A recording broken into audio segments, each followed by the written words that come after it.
So the idea was that we were going to talk about mental health today, and that's all we were going to talk about. But Amina was super nice and threw me a super sticker, and she had a question. So guess what? When you throw a super sticker, come on, I got to switch things up a little bit and answer this question right off the bat, right off the start, right at the beginning, right off the bat. Question is a great one.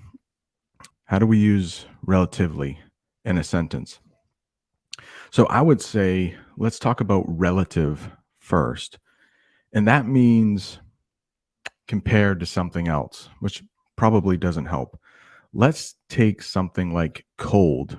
And I'm sorry to hear that you are going back into lockdown, Amina. But let's take something like cold, where Amina lives in Canada. It's a little further north than where I live.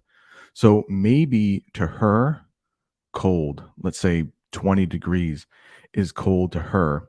But to me, because I live a little further south, it's really cold.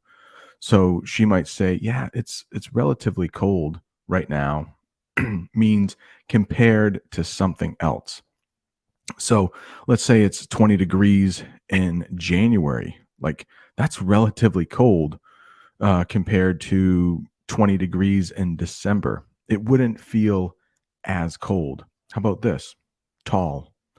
Right now, and I don't think it's going to change, I'm 5'10".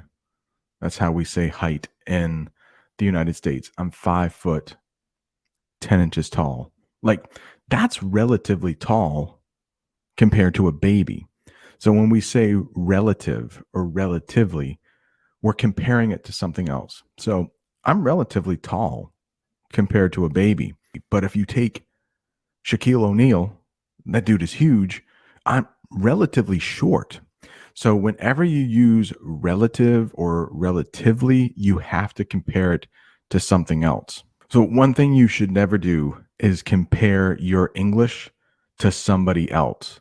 But I would like to think my English is relatively good compared to somebody who is just learning English, seeing I've been learning English for like 45 years, but I've also been learning Italian. So my Italian is relatively bad compared to a native Italian speaker, but my Italian is relatively good compared to someone who is just starting out.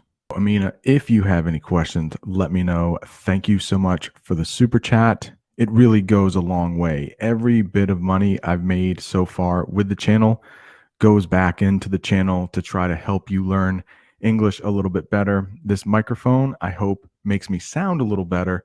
So while you're learning English with me, it makes you feel like, I could listen to that guy's voice a little bit longer. Thanks so much.